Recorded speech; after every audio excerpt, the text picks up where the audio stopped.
Welcome to the Winged Wheel Podcast. Here to talk all things hockey are your hosts, Brad Crisco, Ryan Hanna, and Evan Lobsinger.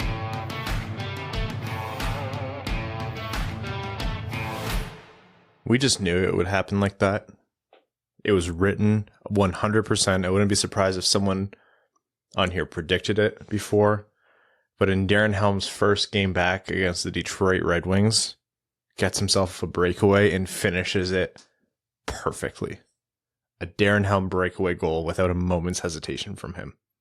The moment he started skating down, I went, yeah, it's happening. Even Ken said on the broadcast, didn't score that easily on them in Detroit. Darren Helm, secret sleeper agent this whole time? The Darren Helm is elite crowd, right? The whole time? We'll call him early. Yeah, he truly is just hitting his stride right now. Yeah. I swear, the moment he got that puck, I was like, oh, here we go. That game for Detroit was never going to be good for them. Jumbled up lineup, playing out of sorts for multiple games in a row on a back-to-back where they just got shelled 6-2 against St. Louis on the road. No Bertuzzi still against Colorado, like the most potent offense, one of the most potent offenses in the NHL. Honestly, at one point, Chris Osgood at the end of the game said, the Red Wings held their own, to which I said, well, I get. I mean, you hold your own when it's like a 2-1 or 3-2 game, right? Yeah. I think that's what that's supposed to mean. It's like, I get what you're getting at, but no. I get what you're getting at. They did score 3 goals. And I was like, hey, I had no expectation to win that game. So I'm impressed with 3 goals. The 7 doesn't feel great. Hate when the goals add up to 10 and you only have 3 of them. But, yeah. It's, it feels like February hockey for the Red Wings right now. Does that make sense? No, because I'm still angry about the losses. Well, Usually by February, late the past, half decade, it's just been severe apathy. So I'm happy and pissed off about them, if that makes sense. I think what we should talk about this episode is the sole reason these losses are happening, which is the fact that we had the word playoffs in the title of our last episode. And I don't think I think our conversation actually alluded to a lot of what's happening right now. But, we said the magic word and all of a sudden the hockey gods were like, oh, hey, no, sorry. You guys actually pushed it about an inch too far. So that thing that we were saving for later this season, we're just going to do it all right now. So who's today's prospect profile? Did we already do Shane Wright? Do we need to? Maybe. Honestly, maybe. Anyhow, welcome to the Winged Wheel Podcast, folks. It is getting more and more festive in this podcast studio every episode. Here and still cheery, I'm Ryan Hanna. The exact opposite of that, I'm Brad Crisco. And I'm Evan. The thing that you see in front of you, if you're watching on YouTube, that's wrapped up in red and with a green bow on it like a gift, that is the timbergraph of Gordie Howe's signature that we usually have on the table. And my better half, Mel, bought special red tape and those little green ribbon bow things just because she had that vision. Truly, every week she's just going to make one more thing in this room more festive. Evan's coming in a Santa suit next episode. That is not happening, but I expect you to have at least one more Christmas tree in this house. We have 4 now. It's not nearly enough. How many do you have? 1, because I'm a normal human being. Well, sort of normal. Normal enough. You only have 1 Christmas tree. I actually think relative to Brad and I, you're extremely weird, but I see what you're saying. How many do you have, Brad? 2. Although when Ollie and Demon are around, it was 1, right? Because that was Danger Zone. No, because the second one's a kid's one. Okay. So You put all their stupid homemade ones on that tree. Yeah. None the wider. Oh no, that tree's 3 feet tall. It's just there for pure decoration. Yeah. As opposed to a normal Christmas tree. Hey, My mom that has didn't- a function of being the storage place for the gifts and where you put Santa's cookies. Do the kids, have they ever been caught opening gifts early? Mika has been caught attempting. Good kid. Yep. She's conniving. I'd hate to be Mika's dad, man. She's too smart. I'd It's have true. to be on my toes all the time. Anyhow, on this episode of the Winged Wheel Podcast, we're going to talk to you about the Detroit Red Wings, their previous games, which We'll touch on them. And obviously their upcoming games and what the continuation of the conversation we had last episode about the trajectory of their season. There is an all-star update. So we've talked about potential all-star candidates in the past, and there are now actual players that you can vote for. There's an update on the Olympics.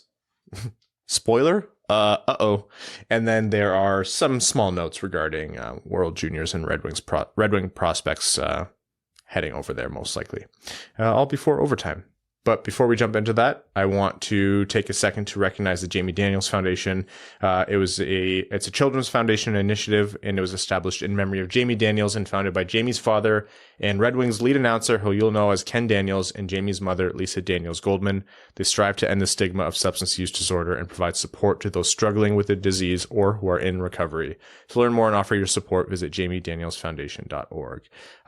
Justgiving.com/Wings Money on the Board if you want to contribute to that ongoing campaign. More on that to come. Okay, the Red Wings, since last episode, had 2 games, one against St. Louis and one against Colorado, and the end results were equally terrible. I don't think anyone's surprised. I think we knew coming into it that they were going to have a rough time. I think having a hat trick dropped on you by an Australian wasn't on my bingo card for sure. Yeah. What do we make of this little stretch for Detroit? They are who we thought they were. I mean, we've touched on it for about 2 or 3 episodes now where, hey everyone, just remember, this is fun. We're happy. We're rooting for success, but just understand that this team is being propped up by 5 players. And if 3 of those 5 players have anything less than an incredible night, the Red Wings are going to lose games. Mm-hmm. And even though some of those players did play well in these 2 games, notably Lucas Raymond's 2 points against St. Louis, it wasn't happening for them. And this is the result where they don't get superhuman goaltending and the top line doesn't score 4 goals.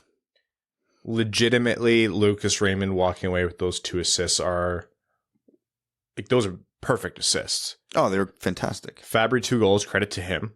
In St. Louis. Yeah, in St. Louis against his old team, first time in St. Louis. So, the first time he scored against St. Louis when he was on Detroit was the previous game not too long ago, hustled down the ice for the empty net goal. This one was the perfect little touch pass by Raymond to frame the shot for Fabry, and then the stretch pass for the breakaway. Excellent. And that was one of the only takeaways from the game, in my mind, for the Red Wings. Yeah, it's not good. Yeah, that was the first. Not that you can blame him directly on a lot of them, but we'll call that the first off night for Alex Nedeljkovic of the year. Yeah, he got pulled after 2 periods. Yeah. I think it was a mercy, honestly. Yeah, there was deflections and shots through screens. I think Danny DeKeyser scored 2 on him, if I remember correctly. That one was, let me say, that was it was a bad game by Nedeljkovic. He deserved the pull. That deflection included, I thought that shot was perfectly stoppable. But in a game where you're not playing well, but your team's not doing you any favors either, there's no point setting him out for the third. They called it right on the broadcast. I love Ozzy on the broadcast because he gives you good goalie perspective. They were getting Greiser warmed up for the Colorado game. Yeah. So. And how'd that go? Was it 10 minutes he lasted? Something like that? Oh, boy. But, yeah, so I think, I don't feel like Red Wings fans should have been brought back down to earth because we've all had to endure so much suffering as a fan base over the last 5 years that we've deserved the happiness of being in a playoff spot and all that. But this was the reality check that I think a lot of people were missing, because even during the 5-game winning streak, the Red Wings had 2 or 3 games in there that they had no business winning. And it was just like the Boston game, for example. They got outshot 42-16 and won. Yeah. That shouldn't have happened. Their wins didn't look good. The score in the Avs game would have been more appropriate in that game than it was in the Avs game. So it's that reality check of, hey, they're still better than last year. There's still improvement, and there is a lot more reason for optimism, but the Red Wings are not as close as we would like to think. As much fun as it is, and as much as, hey, I'm not sitting here and saying Nedeljkovic and Larkin and Raymond and Seider can't drag this team into the playoff race. They absolutely can, because they have to this point. but you're relying on 3 rookies and Dylan Larkin. It's not super likely, and we all knew it wasn't sustainable at the pace that they were at, but as long as they can hang around here, that's still a big, big, big improvement over last year. So the ultimate diagnosis here is that the, fun parts of the year are going to be, like you said, those X number of players just propping up this team. Whatever one of their stars and then whatever 1 or 2 depth players for that night want to go off. And then they just win a game where they either shouldn't or they dominate a game out of nowhere. And that's fun. And the very unsexy part of the year is games where it's like, the best thing that happened was like Vlad Namestnikov's 100th career goal. Congratulations, by the way. But then beyond that, not too much else happened. I felt crummy watching that game. I'm like, oh God, how's there still half of this game left? Like, get this team out of here. But you're right, Brad. This isn't like pit of despair. There's nothing to look forward to. It's part of the process. Yeah, it was going to happen. Again, I consider these 2 games, nothing but a reality check. That's all it was. We're still ahead of where we thought the team would be. Yep. Joe Veleno scored a goal that probably shouldn't have got in, but hey, he drove the net, put the backhand on net, and it went in. I'm surprised players actually don't try that play more. It's surprisingly effective because catches the goalies off. All you have to do is put the thought in the back of the goalie's head that you're going around the net, and if you can create a little bit of uncertainty in the goalie, it does open up some holes, not in the sense that they're changing their stance or they're changing the position, but if they're expecting to push cross crease and all of a sudden it's going 5-hole, it's that extra half second of, oh, this is wrong, and then recovering, and that's when pucks like that slip through. And you still have to be pretty pinpoint about it because it's not like they're giving you a huge opening. Yeah. But I think we talked about it literally last episode. It was like what Larkin did to Craig Anderson. Yeah. Anderson had no idea if he was going short side or wraparound, but that indecision created goals in back-to-back games for Larkin. Plays like that work, and it's weird that players don't try it more, especially what's the worst outcome of that Veleno play? Rebound. A rebound probably into the slot. Or oh no. Shot on goal that's frozen. Like, whatever. Who cares? Offensive zone face-off. Oh no. Yeah. Like, correct me if I'm wrong. And look, I wasn't a big player, and my backhand was never threatening because I didn't discover what lats were until I was like 24 years old. And you're using your lats to take a backhand. I'm giving you a tutorial. As you can see, I wasn't very good at backhands. You're telling me your lats and your core have nothing to do with your backhand? I'm not saying nothing. They're a minor role in the process. As I've said before in this podcast, I was never a good shooter. We can understand why. Driving the net, like the physical act of dropping your shoulder and pushing towards the net, that's part of it, right? Like if you just decide to not commit to driving the net, it's easy for the goalie to read that situation and play it more safely. I don't know if I'm just like overthinking this or galaxy braining it, but there's so many players who I'm like, it's not always bad to kind of stop on a dime and turn around and look for the trailing guy or the defenseman coming in, but there's no harm, like you said, just drop your shoulder and push towards the net. Create the opportunity. Especially outside of the Red Wings top line, there's maybe 2 forwards on this team who are capable of turning up in that corner and creating a really good passing play or offensive zone cycle out of it. The Red Wings bottom 9, I'll say bottom 6, the second line can kind of hold their own in this respect. Chaos creates goals. Don't try to fine-tune it when you're not a line that can fine-tune it. So a play like that by Veleno is perfectly acceptable. It's the one thing I love about Michael Rasmussen's game is when he has no play, he's just like, all right, we're going to the net at 1 billion miles an hour because he can do it. I mean, I hate everything else about his game, but that one thing he's super effective at. And I think more players in the Red Wings depth role need to adopt that philosophy. And like you said, it paid off for Joe Veleno. This isn't a masterclass, and like Joe Veleno scored because he did the one thing that, Red Wings players wouldn't do. Like NHL goalies hate this one trick. No, it was like a goal that probably shouldn't have gone in, but Joe did the right thing, and it was a bright spot and honestly like a quiet, to say the least, stint for Joe Veleno. Pius Suter with a good saucer to Vlad Namestnikov for his 100th career goal. And I want to talk about Vlad again in a second here, and then on the. There was also the Robbie Fabry, Oh, I'm mixing up games here. Sorry. The Joe Veleno goal, and then the Vlad Namestnikov goal, and then the Filip Hronek goal, the one-timer. It was Leddy to Zadina, who fed it across the rink to Hronek, and it was just goal. He was out of position, one T right into the net. So, small bright points. Are those 3 goals a reason to walk away from the game thrilled? No. But they did get 3 goals in the net, so. Against a team who has one of the, I think, statistically I saw, second worst goaltending in the league this year. Yeah, not good. And their defending were not great either. Colorado, don't get me wrong, vastly better team that game. Oh, yeah. The Red Wings have the New York Islanders upcoming. The way they're playing this year, and they're hosting them at home, I would think. Wait, it's in New York or it's in Detroit? In Detroit. Okay. I was going to say, because the Islanders haven't won in their building yet. So that had Red Wings written all over it. Yeah. I was super concerned. I was like, okay, it's in the LCA. So that the cosmic interference won't be there. That's on Tuesday night at 7:30 Eastern. So it's funny too, just on that note, I actually sent and deleted a tweet. I am the exact opposite of a superstitious person, but I deleted a tweet before I sent it because I knew what everybody's reaction would be. But then what I deleted happened anyway. And I'm like, of course, as soon as Nathan Walker got that second goal, oh man, I'm like, I had it. I'm like, we all know he's getting the third, right? And I'm like, nope, I'm not taking responsibility for this. Deleted it. I might as well have sent it. At least then I would have had the prediction part. What is that? That was his 4th, 5th, and 6th career goals? Yeah, half his career goals came in that one game. He doubled his goal total against the Detroit Red Wings. I'm glad we could help him. To all you Aussie listeners of the podcast, that was actually a gift for you. We put in a good word with Nedeljkovic and Greiser, so congrats. Good for Walker. Yeah, you do. It is cool. You just wish it didn't happen to Detroit. Yeah. Again, the Islanders, are they going to be an easy game? No, there's no such thing right now for the Red Wings, but if you want to reset and you're at home and you've had multiple days of rest, that's where you got to do it. Hopefully, all goes well. Bertuzzi's back in the lineup by then.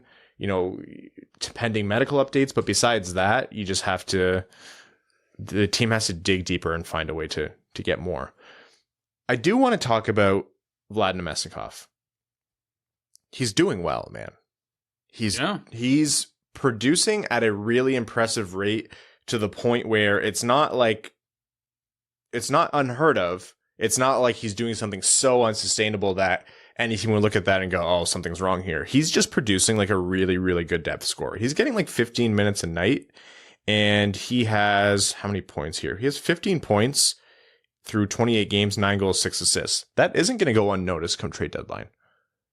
He was, I don't know if it was Friedman or just someone else in Sportsnet, but someone put out their trade bait article. I think that was Jeff. The primer, and Namestnikov and Leddy were the 2 mentioned from Detroit. So, which I thought was interesting because I would have not thought that Namestnikov would have got more prime billing than Robbie Fabry, but that could be an indication of 2 things.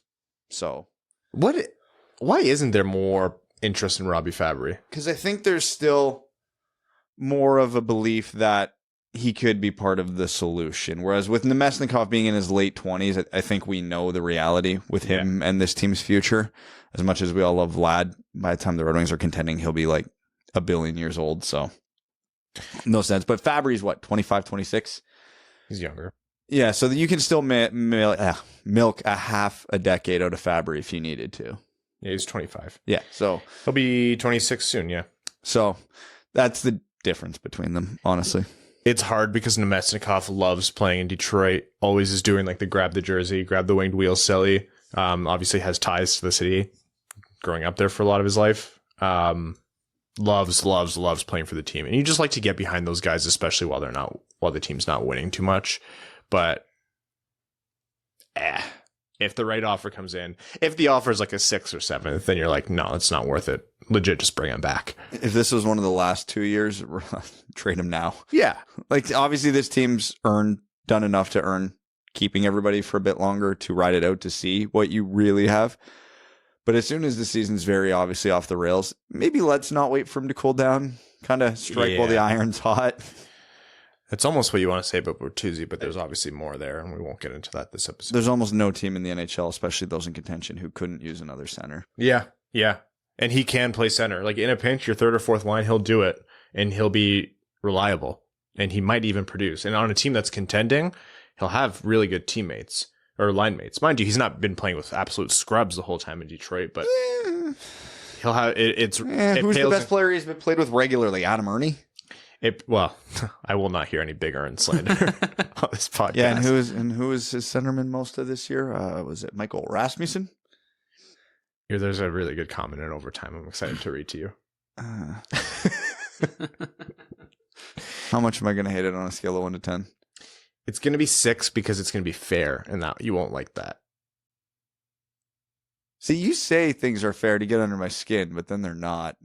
Fair. That's the Brad line. Anyhow, that's what the Red Wings have coming up. They've obviously slipped from their playoff spot that they were in. I think you're right, though. No need for alarm bells. It kind of is what it is. You do want to see them reset, though. Once Bertuzzi's back in and once they've had their rest, that's a tough couple of games to have back-to-back. You don't want to see too much of this. Yeah, this is the one part where I will say, because I've been way too easy on them this year, so I'm due to be a bit of a dick, is this has got to be the Blashill wake up. Like, DeKeyser's been unplayable lately since he's come back. Like, I won't even get on the Rasmussen train because he's young enough that if you want to keep giving him some opportunities, just see what you got. I understand that. Fine, whatever. But holy shit. Danny DeKeyser had more goals on Alex Nedeljkovic than anybody on the ice not named Nathan Walker. Okay. I still think that deflection goal is savable, but your point stands. I don't pull on the DeKeyser thread anymore because I don't think there's a point to it. For some, the team's very well made up their mind on him. Oh, I don't actually care about what we do with DeKeyser. This is more so an indication of where the coach's mindset is at for me. He's the whole Red Wings decor is not good. No, it's terrible. Moritz Seider's been they've allowed 18 goals in the last 3 games, something like that. Moritz Seider's been a revelation. And he's been incredible for Detroit. And holy shit, him and Raymond have just changed the trajectory of this rebuild with how good they've been so fast.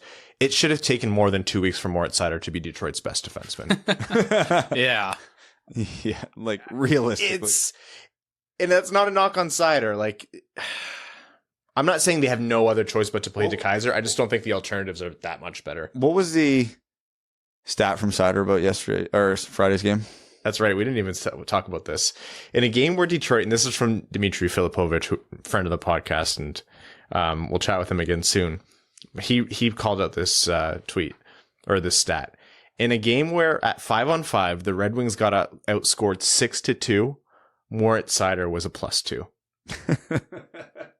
I am here to extol the virtues of plus-minus as a good stat again. When we're talking about only a handful of players are propping up this team and the rest of the team is actually still really bad, by and large, that's the stat we need to reference. Yes. Yeah. The top D pair was a +2, and the rest was a -6 in one game. So that was the it is nice confirmation to know that like not everything is slipping away.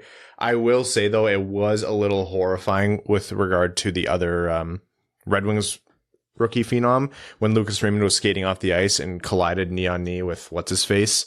It looked bad. Raymond looked like he was in pain, went down to the tunnel, and I went, well, there's the season. See you next year, folks. Yeah. I didn't want to say what have I done to deserve this because it's a lot, but it did feel personal. Like, that did feel personal against Red Wings fans. He did come out, test the knee, and skate on it. So whatever it was, it might hinder him for a little bit, but he can very obviously play, which is... That is ideal. Yeah. So hopefully the little break has helped him. Anyhow, that's the Red Wings. Any other thoughts on this team? Trade targets? Because I brought up Vlad. Anything else like that? You know who could use Vlad? Colorado. Like, unironically, Colorado. I was thinking about that. He's kind of that guy to go back and play for his old teams a bunch, eh? Yeah, and he's a skilled guy. He'd fit in Colorado. Maybe, man. And they seem perpetually injured. They seem like the new Tampa, where they should win the cup every year, but like 12 guys get injured. I don't know if they're built the same way as Tampa. No, but remember how Tampa... Ben Bishop got injured in the finals. Tyler Johnson broke his wrist in the finals. Steven Stamkos has missed how many playoff runs? It's easy to forget because Tampa just won back-to-back cups. But for like 6 or 7 years there, They were Washington. It was like astonishing they didn't have a cup. St. Louis and Washington really broke the mold and showed everyone that like rebuild timelines in your window, like that's all good as a general measure, but when you use it as an exact science, it's bullshit. Yeah. And you can extend the window. Yeah. And you don't have to be at 100% in your, performance to be a realistic cup competitor. There were much better versions of the Blues and the Capitals that lost in the playoffs previously. Yeah. And hockey's the most random of the major sports. So you just want as many kicks at the can as you can with whatever. If you build a legitimately good core, you just need as many shots at it as you can get. That's all it comes down to. Pittsburgh, Washington, St. Louis, they're all the exact perfect examples of it. Even Tampa, I should say, because Stamkos and Hedman are the quote unquote main pieces of the core, and they've been there forever. So I thought Namestnikov played more games for Colorado, but it was apparently only 9 at the end of the season. Huh. Yeah, they traded from, it was a trade. Yeah, it was a trade from Ottawa. Namestnikov played for Ottawa.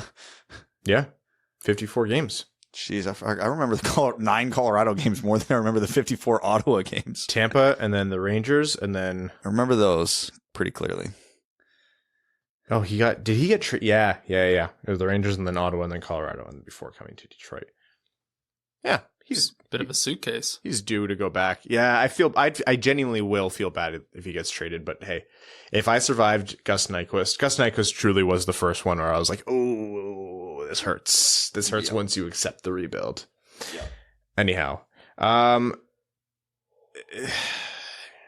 positive note, and it's not like all decided right now, but seeing all-star candidates and seeing like a vote for your divisional captains thing. So really right now, it's just the fans deciding who the captain of the all-star divisions are. But seeing Larkin, Raymond, and Seider named as the Red Wings candidates, you're just like, holy shit. And those guys actually make sense. Like any one of those guys could be named and you're like, yeah, absolutely. This is all rigged against Detroit now. It was just designed to split the vote. Yeah, 100%. It's all a big conspiracy. Yeah, so the Red Wings have 3 prime candidates for the Atlantic Division. Some teams have 4. Some teams have Rasmus Dahlin, Kyle Okposo, and Tage Thompson are the nominees out of Buffalo. Oh my God! Yeah, imagine being on Buffalo and that you're not one of those 3 people. and hey, look, those guys are producing relative to Buffalo. Like, Dahlin's got 15 points.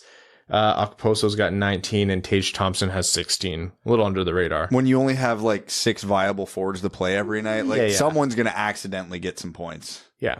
Anyhow, because we're only voting for one guy, we as a Red Wings collective need to rally around one person to vote for. I think.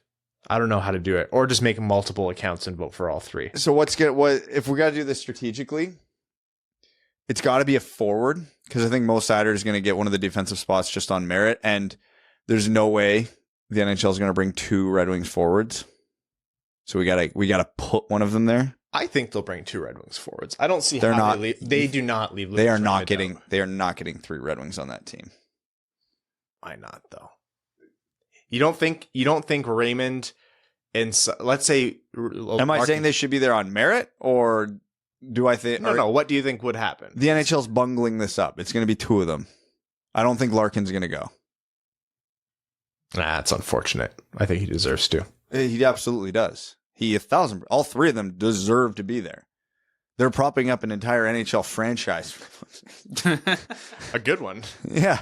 So a franchise that was in a playoff spot as late as December. So yeah, they deserve to be there. But you know how every year there's one of Rasmus Dahlin, Kyle Okposo, or Tage Thompson has to be there. So they're taking someone else's spot. These are the Jimmy Howard times for Buffalo. Yeah. Where you have to send someone. Remember when Mike Green was an all-star? On like the downward curve of his career. Yeah, every team has to have one, which means way more deserving players aren't going to go. So we have to strategize this. All right. Leave it up to you, the listeners. Who of the Red Wings? So you're saying down to Larkin and Raymond. Who do you vote for? I'd go with Raymond. It's a better story. He's got more points. And let me just say, I don't think it's realistic that any Red Wing wins this vote. No, it's going to be, I don't know, pick whatever. Barkov. It'll be Matthews or whatever Canadian fan base gets all up and at it. Or the trolls come out and Kyle Okposo gets it.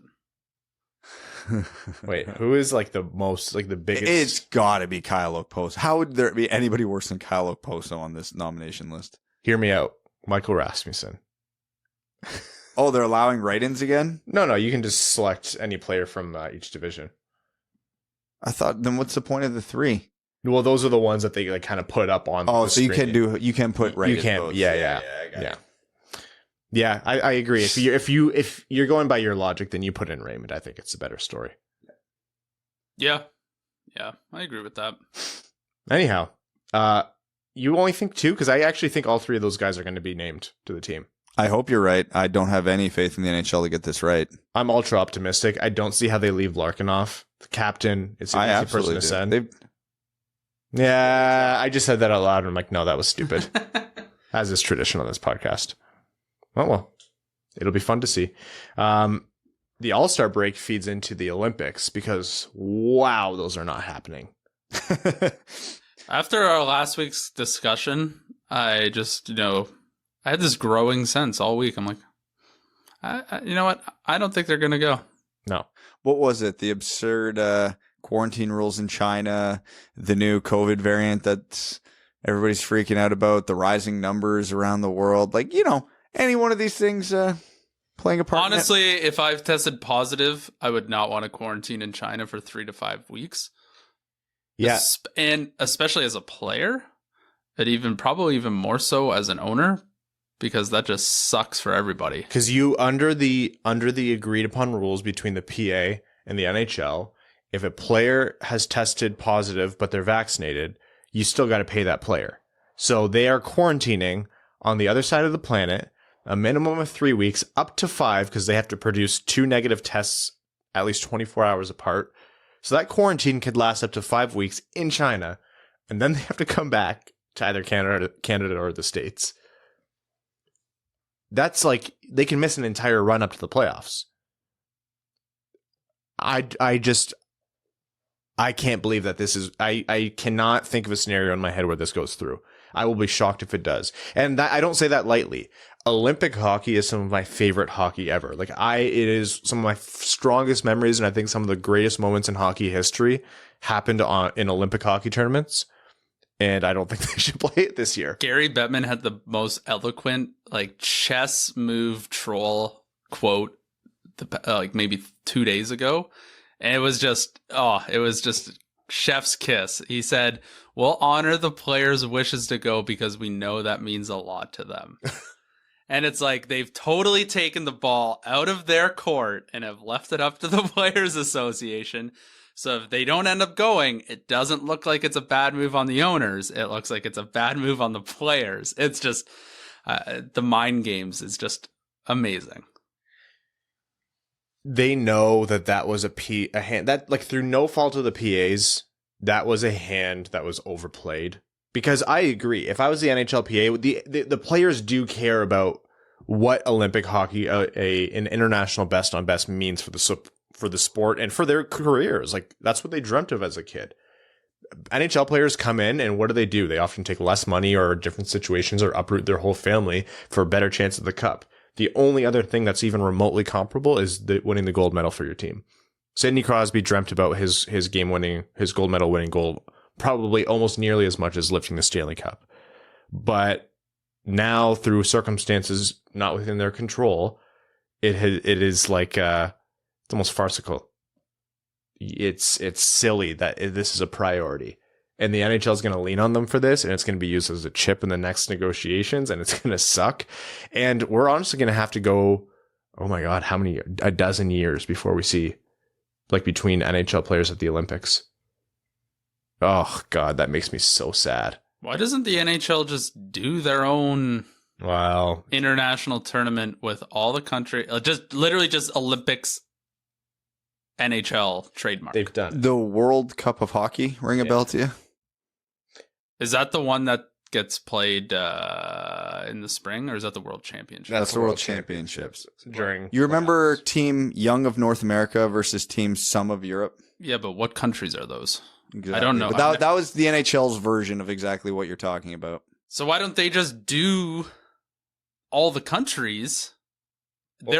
do it their own way with blackjack and hookers. Like, just do it their own way. They did. That's how we got Team Young of North America versus Team Some of Europe. Yeah, but That's I mean, like, exactly what they did. But if they're like, we don't get any money for this, why don't they just do their own thing with Team Canada, Team USA, and then they get all the money and the broadcasting rights? Evan, they've done this. But not with, I don't want Team North America. I want Team Canada versus the US. They had that as well. The Team Young of North America and Some of Europe was the blackjack and hookers. No. I don't want those teams because I want those players to play for their country. I want no blackjack and hookers. Only His story is changing now. only like it's more so like a metaphorical thing. Got it. Metaphorical blackjack, but actual. Yeah. Okay. Yeah. I'm literally saying, why don't they just say, like, you know, all the companies just rip off other companies' designs, and they're like, oh yeah, this is ours now. Here's the thing. It's been done before. It's a conversation that gets brought up a lot. People like me have shot it down in the past to say, no, the Olympics are the Olympics. You can't recreate it. And let me just say, I don't think the NHL's made a faithful recreation of the Olympics and executed it well. Nothing in my mind has compared. I'll hear that conversation now because I think you make a lot of very fair points. They literally control the entire situation. And But- they can, if this is the biggest if on the face of the earth, if the NHL could market this properly, it could be just as big and just as important as the Olympics. I'm down to do it in 2 years when they have. Bretman said, like, we'll think about that when we can come up for air, which I think is an understandable point. I think they should do it in 2 years and do it alternating. 2 years, every 2 years, you'll have an international best on best. One is run by the NHL, one's run by the International Olympic Committee. Whoever, you know, whatever reason there is to not go to the Olympics that year, pandemic, global war, I don't know, Brad's fault for some reason. Okay, at least we don't have to wait another 4 years to see McDavid and Crosby play together, or to see Matthews, you know, score in his prime, or whatever it might be. It just sucks to go a dozen years without seeing NHL players at the Olympics. We're not going to see Connor McDavid in the Olympics until he's like 28. He's going to be how old Crosby was when we were talking about Crosby and McDavid the first time. It's going to be sad, man. We're one injury away from seeing Connor Bedard in the Olympics before Connor McDavid. Truly. Oh, God. Yeah, it does not look good. The points you're raising, Evan, are fair, and it's a discussion that's happening across the board. And as a hockey purist and someone who likes the Olympics and wants them to remain in the Olympics, I now have to concede that it's a very fair point, and you have to consider it. If you want international best on best, you need to bring it in your control. The reality is these games are happening in China right now, and What time of the day would these games even be on? that's 7 a.m. Yeah. in a global circumstance that isn't what we are in right now, which is putting it lightly. There's an opportunity here for the NHL to market to China. But right now, this is a salvage operation at best, and I don't think it's going to happen. The whole thing's just like a mess. It's just a disaster. Are they allowing fans? I don't know, man. Okay. Who knows? Who knows? I wouldn't, like, it's an expensive stay, 5 weeks. Shit. Yeah, Jesus. Well, remember when we were sad because Lucas Raymond might not get to rep Team Sweden? Probably better now. Because if for some reason they go, it's probably best that we don't lose Lucas Raymond for 5 weeks. Because, you know, Larkin and Seider and everyone else would already be enough. Depends on your feelings on Shane Wright. It does depend on my feelings about Shane Wright. We'll see how that one unfolds. I think we're going to see quite a bit of movement in the coming weeks. The NHL has about a month to decide without losing any money. And as we know, the NHL loves to not lose money. So I think we'll get that in place soon. Before we move any further, I do want to let everyone know that this episode of the Winged Wheel podcast is proudly brought to you by this FanDuel Sportsbook, a sponsor that gives hockey fans what we really need, even more ways to be excited. There's a lot of reasons they're America's #1 sportsbook. They're simple to use. It's tons of fun with unique bet types. And when you win, you get your winnings safely in as little as 24 hours. It's easy to register. The payouts come quickly, and of course, there are always odds boosts and special deals. Every day, some big super boosts happen, especially on the weekends. Now listen to this. FanDuel is letting you place your first bet risk-free up to $1,000. Just place a bet on any game and FanDuel will refund you up to $1,000 back if you don't win your first bet. No strings attached. If you win, you keep the cash, and if you lose, you get up to $1,000 back in site credit. What we want you to do now is download the FanDuel Sportsbook app to get started with a risk-free bet of up to $1,000. And when you sign up, be sure to sign up with promo code WWP so they know the Winged Wheel podcast sent you. Again, that's FanDuel Sportsbook promo code WWP for an incredible range of betting options, player props, futures, whatever you're looking for. You must be 21 and older and present in New Jersey, Pennsylvania, Illinois, West Virginia, Indiana, Colorado, Iowa, Tennessee, Virginia, or Michigan. First online real money wager only. Site credit is non-withdrawable and expires in 14 days. Restrictions apply. See sportsbook.fanduel.com for details. If you have a gambling problem, call 1-800-522-4700 in Colorado, 1-800-BETS-OFF in Iowa, 1-800-9-WITH-IT in Indiana, 1-800-GAMBLER in New Jersey, Pennsylvania, Illinois, or Virginia, Tennessee Redline 1-800-889-9789, 1-800-GAMBLER.net in West Virginia, or call 1-800-270-7117 in Michigan. News on the NHL's players' escrow debt to the owner should be paid off in about 3 years, they estimate. And we should see at which point the salary cap is liable to explode or go up drastically once that they clear that hurdle. In the meantime, I do think it's going to go up a little bit. I think they said $1 $1 million. million. Yeah. Toronto breathes a sigh of relief. Yeah. So the salary cap should rise significantly the year Moritz Seider and Lucas Raymond are due for raises. Fan-fucking-tastic. Well, I mean, it gives them room, right? Like, if you want to give those guys long-term deals at like 7 to 8 or whatever it might be, then that doesn't look so daunting. Understandably, Yzerman has the cap space now, but in general, that's easier to stomach when you have the room. If they sign that before the cap goes up, but they sign it like before the contract actually kicks in, like in advance as early as they can, there's something to be had there, right? Yes, because both Seider and Lucas Raymond's agents are going to have no idea that the salary cap's going up. Well, we just broke the news. Sneak it up on them. Hey, Mo, Lucas, if you're listening to this, no, I think those guys are going to play and earn whatever they play and earn, right? Oh, like, yeah. These aren't Anthony Manthas in their bridge deals. Like, they're going to earn their money, or they're going to very knowingly accept a bridge deal because they're going to get paid big eventually. They're going to get their paydays. The question is, how much in the margins do they move? Are they closer to team friendly? Is it closer to a little bit of an overpayment? Knowing Steve Yzerman and knowing how much those guys love being Red Wings, I'd guess towards the former, but I'm biased, right? So we'll see what it is, but it's not going to be a $5 million underpayment or a $5 million overpayment. It's not going to be anything crazy like that. Credit to Max for pointing out that's when their contracts come up. So yeah, it's probably going to be $82.5 million. It is going to help out some teams, and it is indicative that the NHL has been able to generate some revenue and bounce back in a strong way after the pandemic, which is promising. So the floor is not going to fall out from beneath your favorite sport. For now. Arizona might drag them into a black hole. Okay, what's the deal? We actually need to talk about that. Arizona. Okay, look, we all knew when that statement came out from the Coyotes that the reason they were almost going to get evicted early from their arena in Glendale for not paying rent, that when they said it was a human error, nobody who operates with that many commas in their payments for rent has clerical errors, and nobody who makes that kind of threat or that kind of statement or puts like a lien on the property or whatever it is, that doesn't happen without notice and discussion.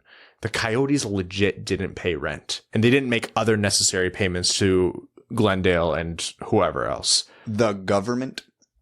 This team is a disaster. This ownership group is a disaster, because it's one thing if you look at this story in a bubble and go, okay, Coyotes missed a bunch of payments, probably hurting for money. That sucks, but it's understandable. Then you couple what the recent news with the story that I believe it was Katie Strang put out a while ago, detailing how, for lack of a better word, scummy the ownership group of this team is, so much so to the point where it was detailed that they would owe money to smaller businesses and then not pay it, and then lean on them to accept a smaller amount to ultimately pay less money for services that were already rendered to prices that were already agreed upon. So you know that's their background, and then all of a sudden they're not paying arena fees and this and that. I don't think it's a huge leap to assume that something like that's going on here. It could be a bit of that. It could be a little bit that, hey, it is hard financial times for everybody, especially the Arizona Coyotes. They're not an NHL team that generates a lot of money, so they probably are hurting. So it's understandable. But like I said, you can't ignore that report because a zebra doesn't change its stripes. Oh, that's a new one. Whoa. Yeah, Brad hasn't hit us with that one before. It's accurate here. They after the initial reporting came out that they could get locked out of their arena on December 20th, they did bring 2 checks to the city's arena manager. One of them covered the costs from the 2020-2021 season that was due on June 30th, so just in time. And the other covered game day expenses up to this point in the season. So they've gotten rid of the immediate danger. They've paid off their highest interest amount credit, which is if you're in debt, pay off the highest interest rate first, among other things. This is not legal advice. However, they still need to pay rent on their arena, Gila River Arena. Like they literally owe rent still. From everything, Sure wish I could skip my rent for 6 months and not get kicked out. For everything Brad just said, to this, to the reports about Houston, to all these attempts to make hockey work in the desert. And look, I want hockey to expand to non-traditional markets because that's how you get Austin Matthews in the game. That's how you make the game more popular. That's how you grow the sport that we all love. And we want as many fans to see how this is the greatest game on ice. I want hockey to work in the desert. Gary Bettman will die on this hill. Honestly, at the rate, how long that this has been happening, he might actually. Although I think, to be honest, he said like the Atlanta Thrashers are not moving, and then literally like 10 days later they moved. It was remarkable how quickly Atlanta ended up in Winnipeg. They are going to be mum about it until the day they move. Here's the thing. NHL, or actually sports franchises, are now a hot commodity again. Their values are skyrocketing, and there are more sophisticated buying attempts than just like Jim Ball Silly buying a bunch of land in Waterloo and saying, I'm buying a team. And the NHL going, well, no one really likes you, buddy, so maybe not. Like, there's like, look at the group that bought most of the Penguins. Like, that is a conglomerate. Like, that is a group. It's essentially a big fund that just buys up more stuff. So someone's going to jump on the opportunity. You don't have to wait for a Winnipeg to pop up. Quebec City already exists. Houston already exists. There will probably be suitors for Kansas City. There will probably be suitors for a couple other Canadian cities as well. Like, there's no shortage of places that want a team and have the billionaires or the organizations to buy these teams. I agree with the NHL stance. Don't move a franchise unless you absolutely have to. But the clock has to run out at some point. It's been 25 years. The clock ran out 5 years ago. I mean, again, I'm in the mindset of you don't move a team unless there is no other option. Just think of the absurdity of this entire situation. This is a team that has had a quarter of a century to build a large fan base in a very large market. It has not happened. They have owners who are notorious scumbags and are trying to rip people off constantly and owe a ton of money and don't pay their debts, et cetera, as we just laid out. This is a team that as of next season doesn't have anywhere to play. There's talk about them playing in Nassau Coliseum or kind of playing out of other arenas or a university arena or anything. And then they're talking about, okay, well, we can build an arena. That's not even in Phoenix. Mm-hmm. They're talking about going outside of Phoenix once again, albeit a little closer, but still outside of Phoenix once again. Put all this together. What part of any of this seems like a good idea? This is the definition of putting a Band-Aid on a bullet wound. It's nothing stopping the bleeding here. If you care about the financial well-being of the NHL, which every fan should, because it only ends up feeding back into your own favorite team, you need to stop the bleeding. And the way to stop that now, the only way to stop that now, is get them the hell out of this situation. I truly Do not care if it's Houston, Kansas City, Quebec City, fucking Saskatoon at this point. I don't Saskatoon, care. That's good. I don't care. It can't be worse. It can't be more absurd. It can't be more dumb, and it can't be more of a financial burden than the Arizona Coyotes are and have been for a long time. At some point, when the entire NHL has recovered and the small market teams are making big money again, they will complain because revenue sharing is a thing, and they're going to say, hey, 29 or 30 or 31 other teams are contributing to this, and we are just propping up the Arizona Coyotes, depending on how long this goes. I've not seen it at this point, though. I've not seen it where it's like they might have the doors locked, like metaphorically speaking. Although, if it was literal at this point, it wouldn't shock me. I think there was a report saying they wouldn't let any team personnel in unless they paid their debt. Now, that's not going to happen because the NHL will step in. The NHL will step in. They'll pay the goddamn debt if they have to. But and you know what? Like, the NHL is supposed to have this very rigorous vetting process to approve ownership groups. If Evan donated like 1% of his overall money and we bought the Red Wings for $1.2 billion, the sale wouldn't just go through. The NHL ownership and board of governors would have to approve the sale.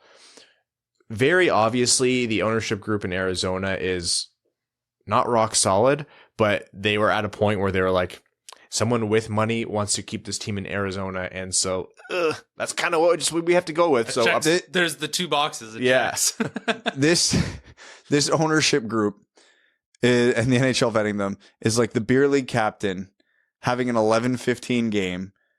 Half the team has said they're not coming. You're showing up with 5 players and maybe a goalie, so you're calling your unstable cousin just to be a warm body on the bench. That's what this ownership group is. And he kills people at beer league games. He walks out on the ice swinging his stick with the 2 hands for no reason. Exactly. Yeah, it's a little ugly, and it's looking very Atlanta Thrashers-y. It's kind of like the Atlanta Thrashers lost their team for less. They had no owners who wanted to keep it in Atlanta, and that's a different thing, but still. Let's boil it down to this, because this is the part that I can't believe more people aren't talking about. They are talking about building this, from what the early reports are, extremely beautiful arena in Tempe, Arizona, which I'm sure is going to cost a lot of money, take a while to complete, yada, yada, yada. If you're investing money in the Arizona Coyotes and you have looked at the Arizona Coyotes revenues for the last 25 years, and you have to wait 4 years with no certainty of where you're going to play in that 4 years, are you willing to spend that money on a new arena? Are you taking that gamble? Are you betting however hundreds of millions of dollars that this is all of a sudden going to start working? That is the worst investment in the history of investments. You need to move them to a place where there is an arena already built. Houston. I know Canadian hockey fans Hear me out. don't want to hear it, but Toronto. 2 teams in Toronto. Maximum chaos. It's apparently only 20 minutes from Phoenix to Tempe, so it's not like it's way out of the way. To be fair, that's also like saying it's only an hour drive to Toronto. No. Like it literally says 20 minutes to drive. Oh, maybe you're right. You need to have arenas downtown. I think anywhere within 30-minute drive of the city that you're supposed to be in. So that's like Canada. Okay, no. Let me rephrase. There's one road, man, and it freezes over. I feel like I emphasized the wrong point here. Imagine they're building a $500 million arena downtown Phoenix for a franchise that has lost money for 25 straight years. Yeah, it's hard. And they're going to ask the public for the money too, which don't do that. Yeah. Oh. I don't care where this arena is. You can say, oh yeah, but they haven't had that many good teams. Doesn't matter. It's 25 years of failure. You're not all of a sudden peeling a fan base out of the bedrock. Like, again, I am very much don't move a team unless you have no other options. In my mind, this is the no other options. There's legitimate conversations happening about the Coyotes being like a traveling team and playing out of different arenas for a couple of years so they can have an arena built. Think a professional North American sporting franchise that might have to go multiple years playing out of a university arena or playing nothing but road games or borrowing Nassau Coliseum or some dumb bullshit like that. This is insane. Gary Bettman's already done enough horrifying things this year. now he's going to do this as well, and he's going to keep this dead ship alive. It's insanity to me. I get you can't abandon a fan base, all the fans of the Coyotes, and there are more of them than people will joke about, but still, it's nonsense. This is dead with a crazy ownership group, no good arena options, and 3 or 4 other markets going, we can fix this. You know what? 2 teams I think might be banging the table the loudest, and this is like, there's no source on this, but just through logic, the Vegas Golden Knights had to pay $500 million for their team, and the Seattle Kraken had to pay $650 million for their team. And now they're going to pay to prop up this goddamn team when revenue sharing actually matters again. They were watching the Arizona Coyotes had like probably $25,000 in profit so far this year, something like that. You think the Coyotes have profited this year? They're definitely in the red, very obviously. But no, I'm ever the optimist, and I would think that what the NHL Board of Governors and Gary Bettman has to do is another last ditch effort to secure the financial backing for this team to keep it in Arizona. And I think there's a way for it to work. And I think a new arena is fine. No, that's the point. But you have to wait so long. You're right. You have to wait so long. The new arena is the point of no return. Like, this is it. This is the breaking point. Either you get them the hell out of there now or they're never leaving. Because if you're dumping all that money into an arena, you can't up and move them 2-3 years after if it doesn't work. You can't. Okay. That is chips all in. Who wants to put money down on where the Arizona Coyotes franchise is in 2 years? Oh, I know where I put my money, but I don't want to put my money on that because it's the worst option. Put your money down. Come on. It'll be fun. I said Arizona. How much were you willing to bet? $20. Oh my God. Money back. Yeah. All right. $20 in Arizona. I think it's, where are you going to say Houston? I'm going to say Arizona because Gary Bettman's an idiot. Well, now I'm going to go off the board and I'm going to say Houston. I want it to be Houston or Quebec City or wherever else. It should be, but this has been a ship that should have been let go years ago, and they're not. This is the hill they're dying on. It's insane. I want Quebec City so badly because of that blood feud between Montreal and Quebec City. 1,000%. But I think it's smarter to do Houston. Feasibly, it's not the best option. You'd have to rejuggle the divisions. It's not the biggest market. Corporate sponsorship's a problem. They do have the arena, which is relevant, so we can't completely dismiss Quebec. But yeah, Houston has the arena. Apparently, Tillman Fertitta has already had conversations with the NHL about having a team. Apparently, his bid was a little too low for the NHL's liking, but if Arizona's losing money and this guy's willing to pay anything, that's already a net positive. Most NHL franchises are valuing anywhere from $800 million to $1 billion right now. You can get the Arizona Coyotes for some Dairy Queen coupons and probably $50. $15 and some belly button links. Yeah. That's mine, by the way. And also, it's worth noting, not counting Mexico City, Houston is the biggest city in North America that does not currently have an NHL team. Mexico City? It's probably better than Arizona at this point. See. They could. Nice. Good job. Not the first time you've spoken Spanish on this podcast. I am cultured beyond belief. You are the second most uncultured person I've ever met in my life. Yeah, his here to left, right? Yes. His exotic travels around the world include Jackson Hole, Wyoming. Yes. It's fake. It's a fake place. Yeah. It is not real. No one believes you. And you know how many people came out of the woodwork and in the comments like, Jackson Hole is real. Here's a time where I went to Jackson Hole on February 35th, 1999. I went to Jackson Hole, Wyoming, and the president was there, and I shook hands with Evan, and that's where it's all bullshit. You're lying. Yeah, it's all garbage. that happened. Jackson Hole's as real as the Earth is round. Let's not get into that today. Okay. I have one question for you. Okay. The Red Wings were in the building. Their scouts were in the building for Evander Kane's first AHL game. Yeah. Okay. I don't know how much to make of that. Scouts are everywhere all the time. I mean, if a team is going to potentially retain half his salary, maybe you just go and do your due diligence. Or as Ken Holland would say, kick some tires. Kick some tires. Evander Kane, if you can get him with a middleman at half cost, he comes in at $2 million. If you believe you can fix him, spoiler, they probably can't. But if you believe they can, it's basically a no-risk gamble because if you bury him in the minors or just cut him outright, you're not on the hook for that much cap hit. It would be very minimal. If I'm the Red Wings, I don't do it because I don't think they've got the veterans and the leadership group that could really rein in. Well, I mean, I don't know if anybody can, but have you seen Mark Stahl? Well, they might just run hand in hand together. It's teams maybe like the Bruins or like the Pittsburgh Penguins that could maybe wrangle them in, but like I don't know. Maybe the Red Wings get him for like a month, flip them to the Bruins or Penguins. I don't know. I'm team. They're scouting to evaluate his actual value so they can get what they need to retain in the trade.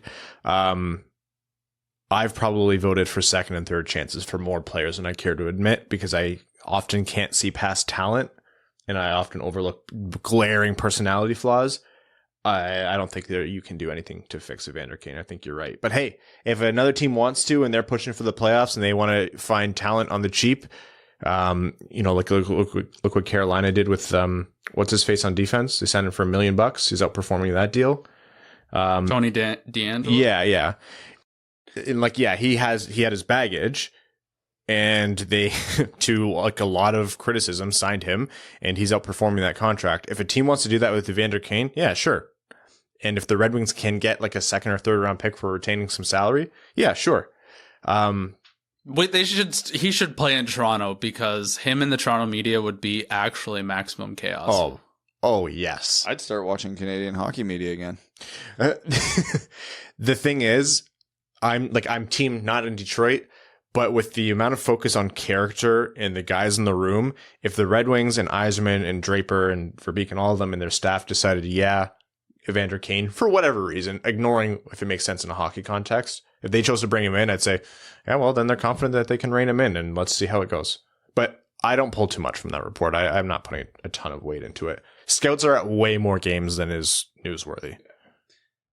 Do we need veterans to rein him in if we have Steve Yzerman? Can you imagine Evander Kane showing up in Detroit, Yzerman calls him up to his office and just sits there and stares at him for 10 minutes and doesn't say a word? You think Evander Kane's not getting his shit together that day? Yeah, actually, Yzerman should hire out his services. Hey, you want me to get some shithead on your team together so we can score 30 goals instead of, being charged with whatever? Sure, give me a second round pick. I'll be over there tomorrow.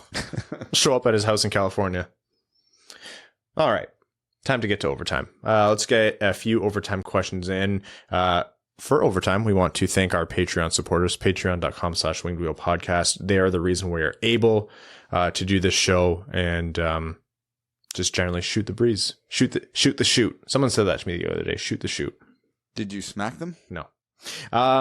We're going to take a few overtime questions, but for all Patreon supporters, check Patreon or your custom RSS feed after the episode, usually a day later, and we post a full overtime that's Patreon exclusive for you to listen to with all questions and comments answered. Andrew Richardson asks, what are your thoughts on Nick Leddy's play the past few games? Everybody's allowed cold streaks. He had a pretty good start to the year, Nick Leddy, and it was very apparent that the Red Wings didn't have Nick Leddy last year. The cold streaks have been there, though. Yeah. I'm not terribly concerned. The NHL rides off reputation a lot, and I don't think he's been bad every game. I think his trade value is the same as it was before, as it always is going to be leading up to the deadline. So as long as he stays healthy, I'm kind of cool with whatever from Nick Leddy. I don't think his play really dictates a high or a low ceiling for his value. It's sort of just he's not the kind of guy, if he goes on a heater, his value goes through the roof. But if he's playing bad, it's not like it drops significantly either. So I think his value will basically remain steady unless the market really goes for a tank into the seller's direction or in their favor. Yeah, I just, especially in markets where scarcity and hype and emotion dictates so much of a return, because things come fast and furious when a deadline actually happens. One GM gets FOMO and all of a sudden is throwing first rounders around like it's candy. All of a sudden you're putting $50,000 into GameStop when it reaches peak at 400. Yeah. I'm fine. This is fine. Buy high, sell low. I actually almost pulled the trigger on GameStop once. I did it. I almost did it at 200. It was a wild ride, let me tell you. And my meeting ran long and I lost it. and I lost the chance to do it, and it was at 400 literally 5 seconds later. And I was like, I could have made 100% right there. That fast. That's the stock market It's all, for you. it's all bullshit. Large, the prophet of the towering behemoth, says, which one is worse? Quote, yeah, and he complained about it a little bit that he wasn't getting the calls. Quite honestly, just shut up. Don't talk about it.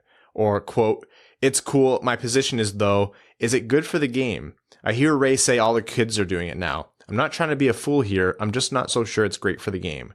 John Tortorella, if he was calling the shots, the U.S. would still rely on the Pony Express.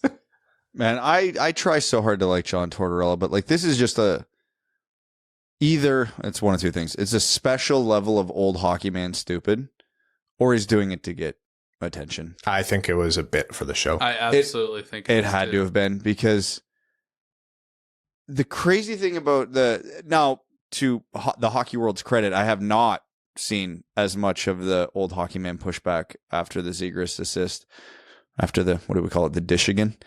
That's pretty good, actually. Sounds a little dirty. It sounds kind of like a bedroom thing. That makes it even better. So, but if Zegras tried something like this 20 times this year and it worked once, he got himself knocked out or something. Cut it out. This is stupid. He tried it once and it resulted in a goal, which is a net positive for his team. It was a hockey play that worked. How can, like, John, are you kidding? Too much. Yeah. Look, it was something exciting that happened. I think the play was very good. Is it? I'm going to sound like a bitter, only Lucas Raymond can do good. And I promise that's not what it is. Was it a great play? Yeah. Was it unreal that happened in a game? Yes. Was it exciting as hell? Yes. Was it the world's best play? I don't even think it was the best goal this year. But it's exciting, it's flashy, it gets people excited about the NHL, and it's fine to advertise it this much. I'm not the kind of person who hates a contrarian on a show, because sometimes you do need a heel, and I think that's what John Tortorella was doing. And I do think he is I think it was easy for him to play the heel, because I think part of him does believe that. I'm excited for the day where the NHL media's heel isn't automatically old school good. Grind, heart, grit, only good, no skill, talent. Because I think that's just as obnoxious as people saying skill only, no toughness, no hitting, no grinding away. It's stupid. I do like Torts. I think he's a great guy. I think he's entertaining as hell in his own way. Got to be either, peak of the roller coaster or absolutely infuriating to have as your team's coach. So I'm happy he's not on the Red Wings. But yeah, I when I read that, I'm like, they did that to get clicks. It's got to be to get clicks, right? It's very... No one has talked about a good thing John Tortorella has said. It's been the shut up and this thing, and it's like driven conversations wild. It's hardly the most controversial thing that gets said anymore. So it's like, I can't be angry at that one. It is stupid, and anyone calling it out is right. But I think it was a bit. AJ Voss says, what's your biggest Red Wings if theory? For example, if Datsuk stayed, we would have drafted Chychrun, or if we started rebuilding sooner, we'd be Xth in the league right now. Man, there's so much going back to 2009 that drives me absolutely bonkers here. I've got one that I'll never get over. The Red Wings didn't get Marinosa. They would have went back to back. If DeKaiser didn't break his thumb in 2013.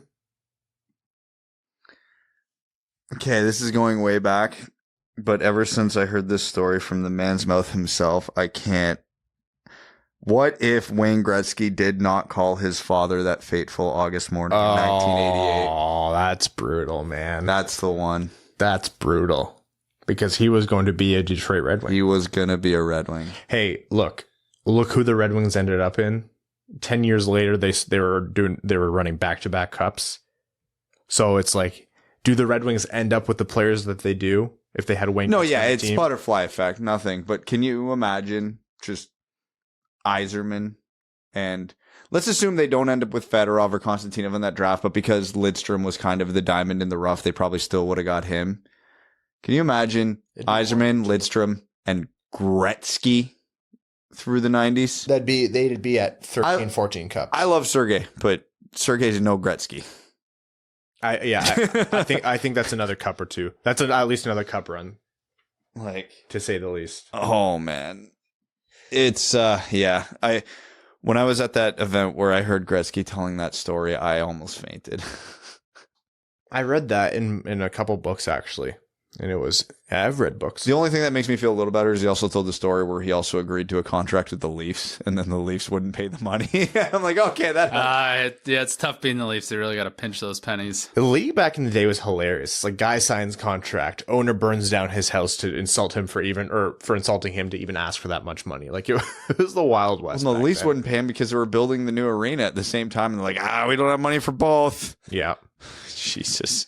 Time for a Reddit question or two here. Mulvda asked about Evander Kane in San Jose, which we chatted about. Winger Dinger 19 says, had an argument with a buddy, Pavel Datsyuk versus Patrice Bergeron. I know I'm biased, but I think Pavel was better on both sides of the puck. Curious what your takes are. Thanks for the content, as always. Yes, that doesn't even feel like that much of a debate to me. I think Patrice Bergeron is one of the real, and I don't want to say underappreciated, but just most solid, good, a player you can appreciate no matter who you're a fan of, players of his generation. Pavel Datsyuk at his peak was the best player on the planet. There was, even if he wasn't, he was in the conversation. Like, is Pavel Datsyuk the greatest player on earth right now? You could say that for about at least a 2 to 3 year span in his peak. That conversation has never been had for Patrice Bergeron. One of the best players in the world, yes, but the best, no, never even in the conversation. The only reason his point cap was at 96 for those couple seasons or whatever it was because he was also winning Selkies. Yeah, honestly. Yeah, I don't... You put Pavel Datsyuk at his prime in the NHL right now, he's getting 125 points. Oh, man. You put it... Okay, Pavel Datsyuk with, Bruce Boudreau as coach, just because he's the most recent, offensively minded coach that's being talked about right now. Oh, God. Oh, my God. That's 120 points in his prime. Unleashed. Minimum.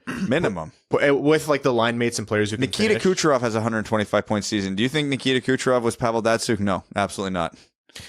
And then last question here. Seiderman says, has anyone coined this nickname for Seider? Feels pretty fitting with the new movie coming out. Seiderman instead of Spider-Man. I think just Mo is what stuck. Simplicity is king. Also, hockey players are ultra simple people. Yes. Yeah, he's behind closed doors. Don't rule out the fact that he might just be Sidesy or something. Sidesy is legit what I was going to say. I was like, whether you like it or not, they might be calling him Sidesy. Yeah. It's weird. Out of the three of us, though, he's the only one that's got a last name that works for it, right, Lobby? Yep. Also, you'll be heartbroken to hear that Nick Leddy would be an easy one. They're like, oh, he keeps his name. I guarantee you they call him Leds or Letter or something. He's Leds. Leds, Letter. They just can't. They can't not turn the stone. You know. My last name stuck. I always got called Hannah, and it wasn't an insulting thing, but I was like, that's fine. Yeah, that's what I get too because you can't. Crisco, yeah. You can't shorten it to anything. Frisky sounds stupid. Yeah. Lobby. I'd call it Singer. Did anyone ever call you Singer? No. He would be Lobby or Lobs for sure. There'd be nothing else. Lobber? Ew. Is that barely know her? Yeah, that's a good point to end the episode. Thanks for tuning in. We'll be back with you on Wednesday. We want to thank all of you. I want to thank the sponsors of this episode, the FanDuel Sportsbook. I want to thank our Patreon supporters, including our name level sponsors, Arjun Shankar, Yves Bartels on behalf of the Sarah Grand Foundation, Kyle Kragetz, Nick Perks, Brett Bailey, Terry Driver of the number 69 Crying Ryan Hannah Banana Slam and Jamathon, and Brad Crisco's Breast Enhancement Foundation. Taylor Tagel, Matthew M. Rice, Brendan M., Carl Brutin and Analuski, Chimmy, Citizen High Five, CJ Sully, Clayton Van Dyken, Craig Kibble, Derek Enstam, DJ Denton, Give Blood, Fight Probert, Greach, Hana Lee, Hassam Al-Qassem, Jay Gollum, Jacob Turner, Jake Kiefer, Justin and the Angry Mob, Kalen Wood, King Tone, Kyle Hashman, Matt McKay, R.A., Ryan Hubbard, Scott Martin, Stay Fresh Cheese Bags, Stacy Lynn, Zach Spring, Zarly Zalapsky, Crotch Zipper, Andrew Bohan, Sam Bengtson, Adam I Wish I Could Finish Like Ernie, Antonio Gracias, Babe Landeskog, Ben Barron, Connor Leighton, Dave W., Eric Sinkowski, Evans Bingo Card, He's Here and He's Perfect, James Laporte, Jeremy Brocker, John Evans, Josh Yelton, Kevin McCracken, Quaz, Logan Stull, Matt Keeler, Matt S., Matt $1 million, Pavel Busnevich, Revi DeLuca, Terry Actual, Trevor Pevovar, Zach Handyside, and Zach McCann, a driving range superstar. Thank you all so much. We'll see you chumps midweek. Thanks for tuning in to the Winged Wheel Podcast. Be sure to check out wingedwheelpodcast.com, where you can subscribe to the show on iTunes, Spotify, or wherever you get your podcasts. You'll also find links to other ways to support the show, such as Patreon, official podcast apparel, and more. And don't forget to follow the show on Twitter at Winged Wheel Pod. And of course, the hosts at Brad Crisco, at Ryan Hanna WWP, and at Hockey Town Evan.